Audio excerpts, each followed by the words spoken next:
Hey, hello friends, and welcome to Retro Studio. And in today's video we're going to be using Google Maps in Flutter, and we'll be using the location package to track the location of the device and to show that on the map itself. So you can see that right now I have this map in the app that I'm running on the emulator, and when I click on the location button you can see that it takes us to the device location. And also when I go to the location settings in the emulator, when I click on the play button here, you can see that the map is tracking the location of the device, and it's going to update the location of the device and show this car icon and the area in a circle around the car icon to represent the accuracy of the map. So we'll be achieving this kind of functionality by using two packages in Flutter. That is going to be the Google Maps Flutter package and the location package. So these are quite nice packages that you can use in your application, and there is quite a bit of setup that you need to do to add these packages to your applications. And also right now we are using some demo data that is in the GPX format to track the location. And for getting this GPX file, you can use this nice website that is maps.gpx.com, and I'll just show you how to use this website and create your own sample data to test your applications in the emulator. So this is going to be a quite interesting project, so let's get started. Okay, so right now I'm in an app called Flutter Maps, and this is the same app that I just showed you in the emulator. And rather than writing all the code in the tutorial, I'll just be explaining to you the bits and pieces that you need to implement in order to get the same functionality in Flutter. So we'll be using two packages that are called Google Maps Flutter and the location package. So these two packages need quite a bit of setup to add them in your application. And you can see that we can go to the Google Maps Flutter package. It's right now at version 0.5.21, and this is at developers preview. And I don't really suggest you to use this Google Maps package in applications that are highly dependent upon maps.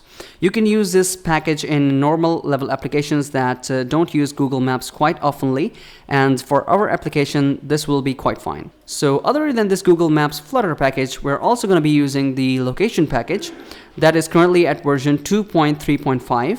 And you need to enable Android X, and you need to have the Google services in your application. And we'll also need to add the permission that is called access find location. Okay, so let's see how to add these packages in our application and how to do the setup to use these packages. So the first thing that you need to do is you need to come to the pubspec.yaml file in your application, and you need to add these two packages in the dependencies section with their current version here. And after adding the packages, what you need to do is you need to come to this Android directory if you're going to be implementing for Android, and for the relevant iOS side you can always check the package description, and all the setup is given for the iOS also. So we'll be discussing the Android side in this tutorial, and let me just minimize the browser. And when you come to this Android directory, you need to go to the app directory in the source in main, and here in the android.manifest file you need to add the permission for the location that is called access find location. And also you need to add this API key to use the Google Maps in your application. And once you've added these two things to the manifest file, you also need to add Google services to your build.gradle file that is for the project. You need to come to the build.gradle file for the whole project, and you need to add Google services here. So this is the basic setup that you need to do. And for getting the API key that I just showed you here in the metadata tag, what you can do is you can come here to the Google Maps Flutter package, and here you can see that in the getting started there is a link to follow where you can get your own API key. And if you don't know how to get the API key, I'll just link a tutorial in the description, and you can check out the simple process to get the API key. And once you have gotten that, you can just add that here in the application metadata tag. So after adding these packages to your application, you're ready to go with the maps, and now we'll just look at the implementation on how to implement the features that I just showed you in the demonstration. Okay, so talking about the layout of the application, you can see that I have a really simple layout. So in this I have a material app which returns my home page. And this my home page is a stateful widget which contains a build function in which I am returning a scaffold. So in the scaffold I have a simple app bar, as you can see right here, and it has a Google map that is given to you by the package that we just added to the application. So this Google map is taking up whole of the body, and it also contains a floating action button, the scaffold, and it represents an icon that is for the location searching. So there is not much to the layout. So let's start with functionality. So the very first thing that you need to add to the scaffold is this Google map. This Google map widget is given to you by the Google Maps Flutter package, and the properties that I've given here are just the bare minimum. There are much more properties to it, but for implementing the functionality that I've just presented to you, these properties are just fine. So the one is the map type. So I have passed the hybrid map, which shows you the satellite image plus all the terrains and all the locations and so on. So this is a hybrid type of map. I think this is the best one to show the location kind of things. And the other one is the initial camera position. So when the map loads for the very first time, you don't have any location to load. So in this case, I am given an initial position, that is the initial location, and this is a static variable and static final variable that is of type camera position. So this camera position class is also given to you by the same package, that is the Google Maps Flutter package, and it requires our target and the zoom. So the target basically takes a latitude and longitude object, and this class is also given to you by the same package, and it takes a latitude and a longitude and also a zoom value. So I think the zoom values that range from 15 to 19 are enough. So here it is 14.47, and this is the initial position that we're going to load in the map, and you can see that this is the location that the map has loaded. So other than the initial camera position, we have markers and circles, so we'll talk about them in just a while. So other than that, we have this on map created. So this on map created provides you with a controller once the map is loaded for the initial time. So it provides you with a controller, and for that controller we have made fields in the state of this My Home page, and you can see that this is called Google Maps controller, and this controller is going to be quite important for us to update the map according to our needs. So once the map is ready, we're taking the controller from the function and we're assigning that to the state variable. And once that is done, you can see that we have floating action button here, and at this point we have the initial map loaded. So as soon as I click on this floating action button, you can see that a permission is required. So this permission is asked by this get current location function. So I'm going to allow this, and let us go to this get current location function. And once we go to this function, you can see that we're loading a marker. So basically a marker is an image that I've added to this assets folder in the application. You can see that this is a car icon, and one thing to notice here is that the car is pointing upwards, and this is quite necessary because the car represents the direction of the body that is moving on the map. And when I click on this floating action button again, you can see that the car loads, and the direction of the car is important in this case because once we start moving the object in the direction, this top portion of the car should be in the direction of movement. So the type of image that you add to your assets is really going to be important, and you need to keep it in a certain way to represent the direction of the user. So in this case, this is the car icon, and its upper side is going to be representing the top direction. So I'm going to close this asset. Okay, so using the get marker function that is declared up above here, we're converting the asset that we're taking from the default asset bundle, and we're converting the asset into byte data, and that byte data is further converted into an unsigned integer list. So that is useful in the case of maps. So we have to convert that into an unsigned integer list. So this line here is important to get the image data. And this is going to be an asynchronous function, so we have to wait for that. Okay, so once we get the image data, the next thing that we have to do is to get the location. So for getting that location, we're using a location tracker. So location tracker is nothing but an object of this location class that is given to you by the location package that we added in the pubspec.yaml. And we initialize this location on top of the my home state because we're going to use this throughout the class. And using this location tracker in our get current location function, we're getting the location that will be given to us asynchronously, and so we're using await here, and once we get the location, we're using that location to update the marker and the circle. So when you click on that floating action button, you can see that the icon and the circle appears. So this is basically because of this update marker and circle. So in this update marker and circle function, you can see that it takes up a location data and the image data. So it takes this new location data and it takes out the latitude and longitude, and it gives that to the marker and the circle. So for the marker and circle, we have two other objects, that is this marker and circle, that we'll be using throughout the class, and we'll be updating the state accordingly. So a marker is basically this image, and the circle is the circle area that represents the accuracy of the location. So for the marker, you can see that I have initialized the marker, and it requires a marker ID that separates this marker from all the other markers if you have more than one. And it takes up a position, that is the latitude and longitude position that is given to you by this new location data. So other than the position, it takes a rotation. So this rotation is going to be useful because in this case, we have this car as an icon, and we have to represent the head of this car towards the direction that the user is moving.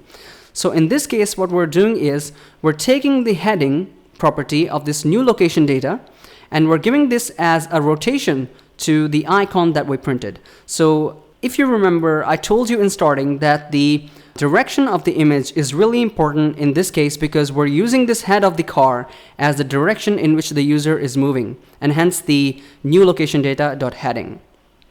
And other than this rotation, we're using a draggable to false and a z-index of 2. So a z-index of 2 is basically necessary in this case because we are also using a circle. So we want to keep the marker above the circle in the z-axis, and you can see that the circle is below the car. That is because of this z-index. And other than that, we have this flat to true. Okay, so what this flat does is, if it is set to true, the icon that we add to the marker will stick to the map. So basically in this case, if I tilt the map, you can see that the car icon is representing the exact position that we added it to. And even when we rotate the map, it's going to stick to that map only. And also when we zoom into the map and out of the map, it's going to stick in that position. So the flat property is quite a nice tool to be set true because it makes the map much more realistic in this case. Okay, so other than the flat property, you can see that there is an anchor property. So let's say we don't add this anchor point here. This is the anchor point of the image that we're setting to the marker. And let's say we have not added this anchor property, and I hot reload the app, and it's going to load again, and I click on the floating action button again, and you can see that the car moved ahead. So basically the 0, point of the car was at the ending of the car here, at the end point of the car. So let me just go to the assets, and by default the 0, point is at this point here. So we don't want this here, we want the center of the car to be at exact center of this image. So for this case, we're adding this anchor property that takes an offset of 0.5 and 0.5 that resets the anchor point to the center of the image, that is the car icon at here. So because of that, we have the image at the center, and at this point, if I rerun the app, hot reload, and click on the floating action button again, the image is going to be at the center of the location. So at the end, we're adding the icon, that is by using the bitmap descriptor, and we're creating the icon from the image data that we retrieved earlier and we passed on to the update marker and circle. So this marker is a simple object. All these properties are going to fulfill all the requirements that we have currently from the app. And other than the marker, we're adding a circle. So this represents the accuracy of the location, and its radius changes according to the accuracy. So the first property is the circle ID that separates this circle from the other circles if you have others. And the radius basically represents the accuracy. So this accuracy data is given to you by this new location data that we have passed to this function. And other than that, we have the z-index as I explained earlier, and we have the stroke color and the center. So the center is basically represents the location that we're getting from the new location data, and we're converting that to the latitude and longitude. And other than that, it's quite a simple object. And we have a marker and a circle. And we're setting those using the setState function to rerun the build function down here. And according to the updated marker and the circle, we're updating the map with the markers and circles. So this update marker and circle function is quite simple. And let's come down to the getCurrentLocation function again. So last time we were at this update marker and circle that we updated by taking the current location of the user. And after taking the current location, we want to update the user's location as it changes. So for that, what we're doing is we're taking the location tracker, the same location tracker, and we're adding a listener to the on location change.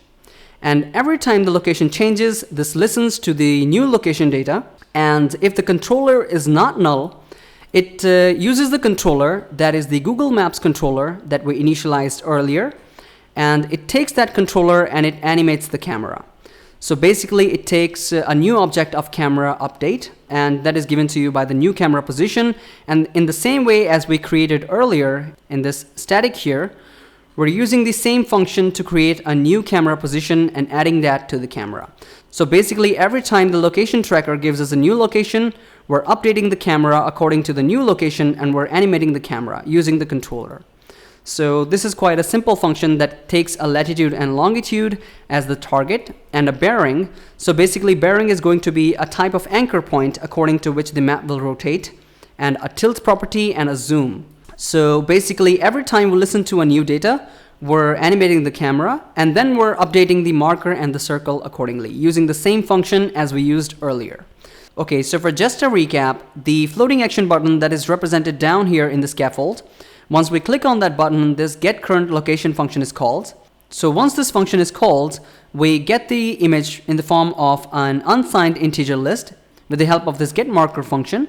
And once we get the image, we use the location tracker to get the current location of the user, and we update the maps, marker, and the circle according to the current location of the user. So once we set the initial location of the user, we're using this location tracker to track for the location changes.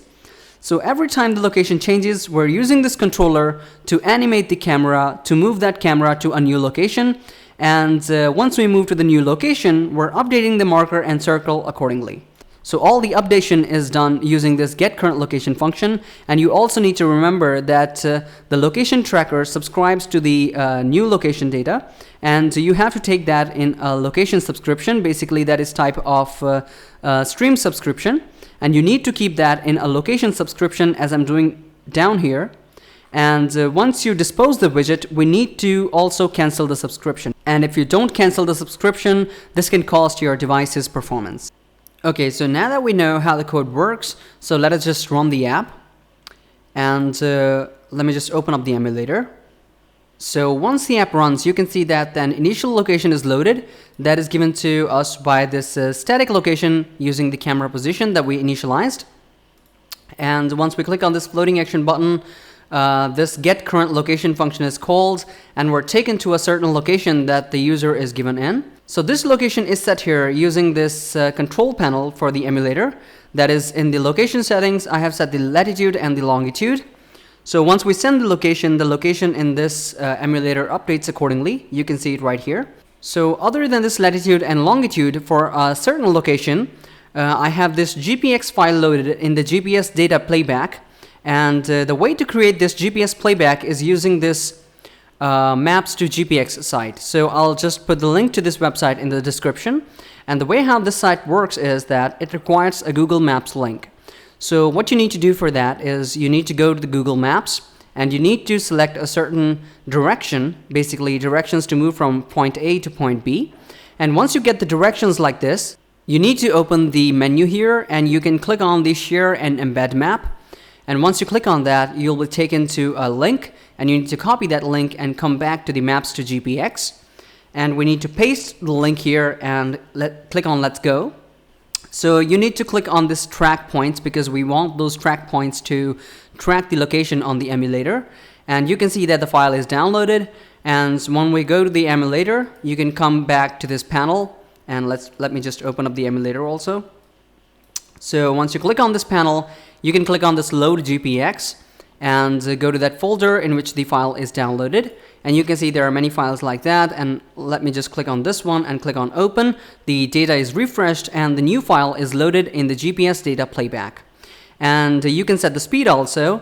I'm just going to go by the default speed and click on the play. So the location will be updated on the device accordingly. And you can see that the car is moving according to the data that is represented in this GPS playback. And the accuracy of this data does not need to be perfect because this is just a sample data and the actual device will work much better than this one. So this is just a demonstration on how the app works and how the location update is taking place in our application. Okay, so I hope you learned much in this tutorial, and I hope you can implement Google Maps and locations in your own Flutter apps and show real-time location updates in your own applications. So if you like the tutorial, please hit the like button and the subscribe button for more Flutter content coming your way. So see you next time. Peace.